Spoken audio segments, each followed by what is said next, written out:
তুমি থাকতে হতে পারো না? হ্যাঁ, আমি তো এটাই করে এসেছি।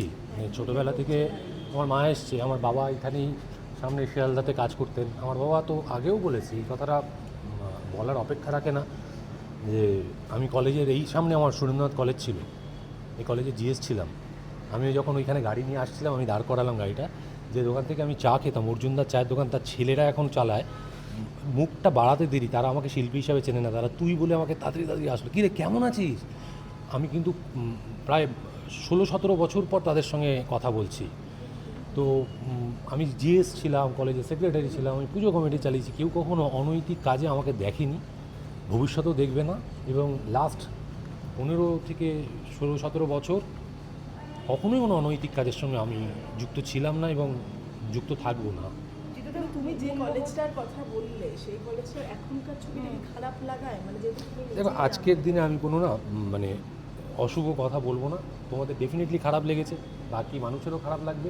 এবং সেটা দেখে যারা পুরনো স্টাফ, আমি তাদের ফোন করেছি এবং তারা আমার ফোন নাম্বার দেখে এমন নয় কে বলছেন, মানে তাদের আমার একটাই ফোন নাম্বার, তো ওই ফোন নাম্বার দেখে হ্যাঁ বল, ওরা জানে আমি কেন ফোন করেছি, ওরা জানে আমি কেন ফোন করেছি। যেটা মূল্যবোধ এমন এক এটা 4বার ফেললো ফোন শুট। যেটা মূল্যবোধের সঙ্গে যদি আপোষ না করতে হয়, তাহলে অন্যান্য পারিপার্শ্বিক অনেক কিছুর সঙ্গে অনেক সময় আপোষ করতে হয়, মানে সেটা চারপাশের মানুষের। না, কিচ্ছু করতে হয় না।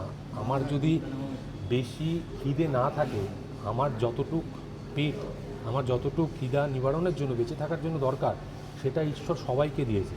শুধুমাত্র আমাদের ওই ছুটে চলেছি কিসের জন্য, সেইটার দিকে যদি বেরোতে পারি, তাহলে মনে হয় না কোনো করাপশানস কোনো কিছুই হবে। প্রচুর সংস্থা গড়ে উঠবে, নিজেরাই এগিয়ে আসবে যে আমি কী করবো। দেখো, আমার কাছে যে অর্থ আমি এতদিন ধরে ইনকাম করছি, কালকে সকালবেলা আমার যদি এই শ্বাস প্রশ্বাস না থাকে, ওই অর্থর কী মানে কী হতে পারে। মানে আমার বাবা মার সুস্থ জীবনের জন্য আমার বাবা মাকে সত্যি চায়, মানে নিজের ছেলে থাকুক না ছেলের অর্থ থাকুক, কোনো বাবা মা চায় না, কোনো পরিবার চায় না। দিদুদা, গত গত সপ্তাহে তোমার নামে একটি অভিযোগ উঠেছিল যে তুমি নাকি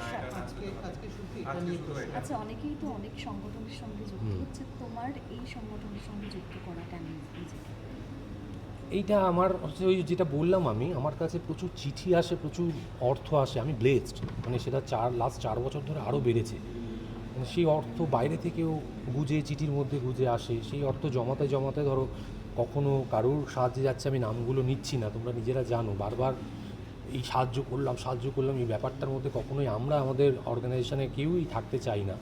তো এইটাকে এবার একটা ছাতার তলায় আনতে চেয়েছি, যে এই যে অর্থগুলো আমার নামে আসছে, আমার কাছে আসছে, সেটার সঠিক মূল্যায়ন হচ্ছে কিনা তাদেরও জানা দরকার।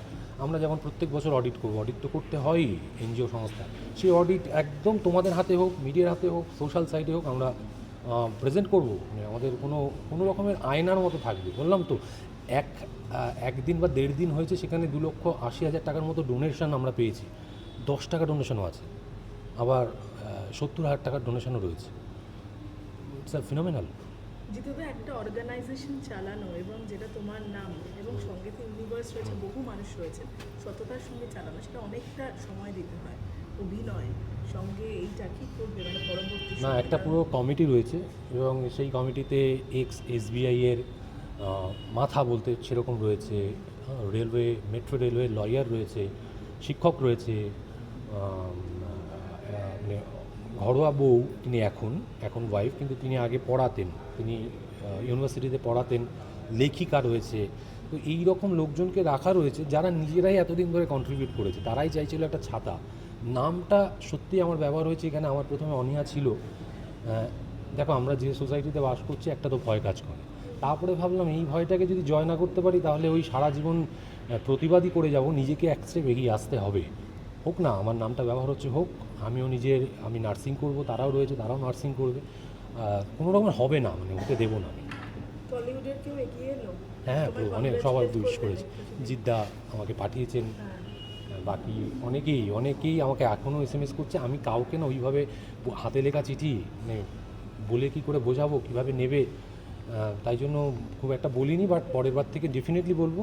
প্রচুর টলিউডে যাদের আমি মনে করতাম দূরের মানুষ, কিন্তু তারাও, আমি কী বলবো, তারাও আমার কাছে উইশ করেছে এবং এই অর্গানাইজেশনের সাথে থাকবে বলে তারাও আমাকে বলেছে।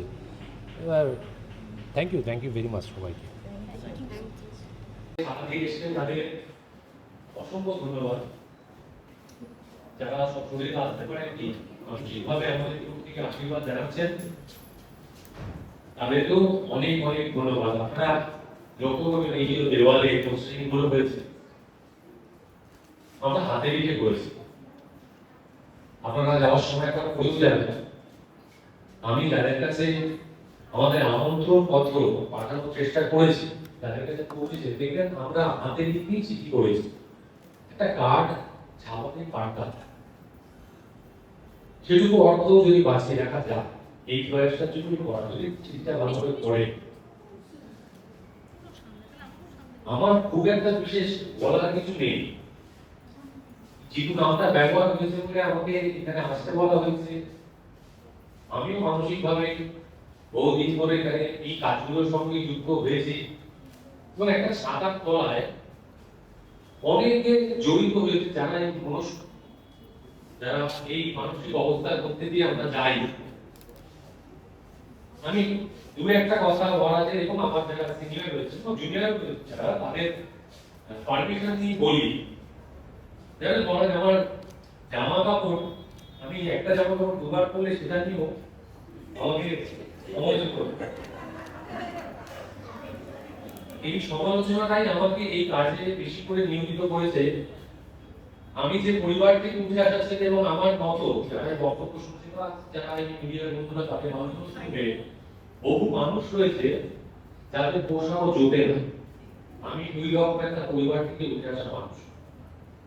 আমার রয়েছে বাবা রয়েছে, বাবা কেমন কাজ করবে, আমাদের পুজোর সময় একটা জামা কাপড় দেবে, তার জন্য আমরা 3 গুণ দাও।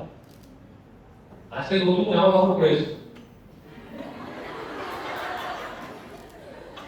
পিছনে সাদা দাগ হয়ে গেছে, আমার সঙ্গে কাকে সে আমার দাগটা ছেড়ে দিচ্ছিল, দাগটা হয়ে গেছে, আমাকে ক্ষমা করবে, দাগটা থাকুক। বহু মানুষ জামা কাপড় পায় না, আমি তো দুবেলা খেতে পাই। আমি লজ্জা নিবারণের জন্য আমরা জামা কাপড় পরতে পারি, বহু মানুষ পরতে পারে না, আমরা তাদের জন্য প্রতি হয়েছি। আমি আমার মাকে দেখি, মাকে দেখি একসাথে থাকতে বহুদিন কোথায় আমাদের তো কপাল দোষ করি, আমি দেখিনি কখনো কপাল দোষ করি। আমি জানতামই না যে একটা জামা একবার করলে আরেকবার পরা যায় না, এই কথাটা আমি জানতাম না। আমি ভবিষ্যতেও জানতে চাই।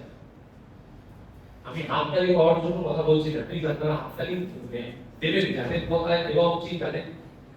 আজকে আমরা ডেকেছি যাদের সুনির্দিষ্ট মতবাদ এবং যেটাকে ইংরেজিতে বলা হয় মোরাল অথরিটি, যে সুনির্দিষ্ট পদ তারা দেখিয়ে দেবে, তাদের জন্য হাততালি দেবেন। আমার কিন্তু তোমার দরকার নেই।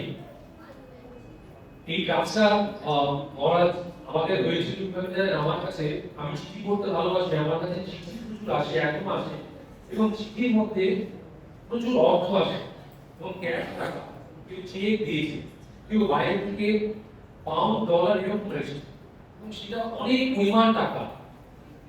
কখনো কখনো যেখানে সাহায্যের দরকার পড়ে সেই টাকাটা দিয়ে এসেছি। কখনো মনের মধ্যে এই কথাটা আসে যে এইটাতে আমি একটা কিছু কিনে খাই বা একটা কিছু করি, কারণ আমার মনে হয় আমি অন্তর্শীল হব, আমার মনে হয় উনি দেখবেন, উনি এই বিচার করবেন। তাই জ্ঞান আমি কাজটা করিনি, তার মধ্যে মনে হলো এটা বাড়তেই থাকছে।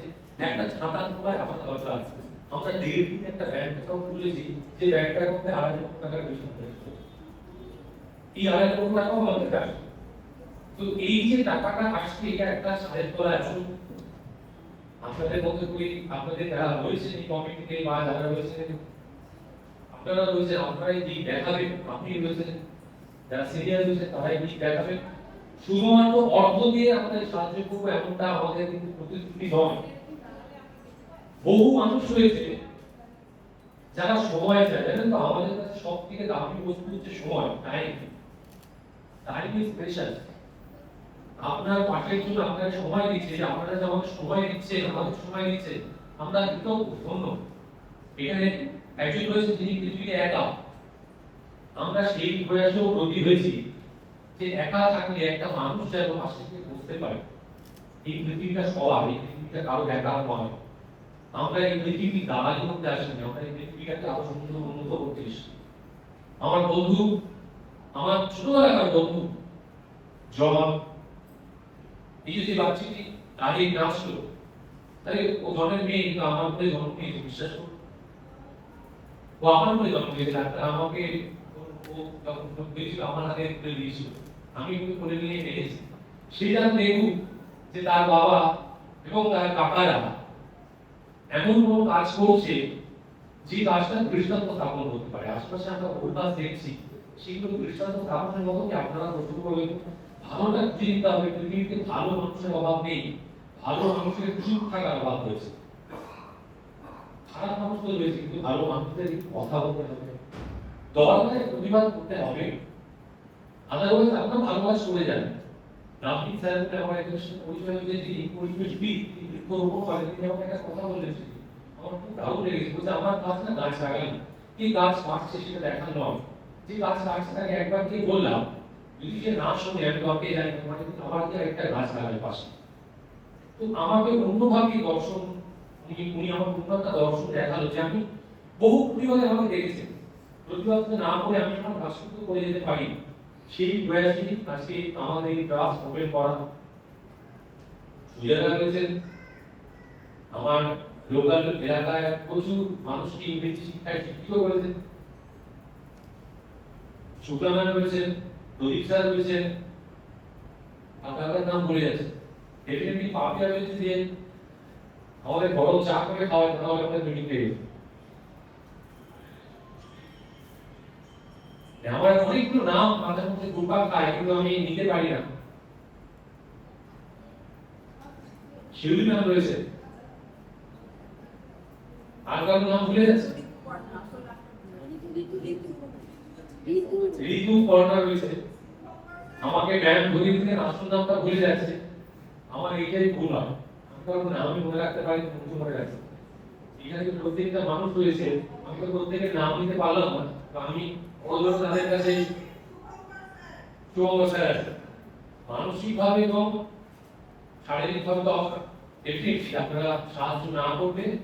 এবং এই অর্গানাইজেশন আপনাদের, আমি একটা কথা এইটাই আমার কাজ কথা, এবং একটা কথা বলে যেতে পারি, আপনারা রেকর্ড রাখবেন, এই অর্গানাইজেশনে কোনো রকমের কোনো অনৈতিক কাজ, কোনো রকমের কোনো টাকার তছরূপ এই অর্গানাইজেশন সেটা পাত্তা দেবে যতক্ষণ আমার বিশ্বাস চলছে। আমার চলে যাওয়ার পর থেকে আপনারাও এই অর্গানাইজেশনটাকে নিজের সন্তানের মধ্যে দেখবেন। That's it, thank you.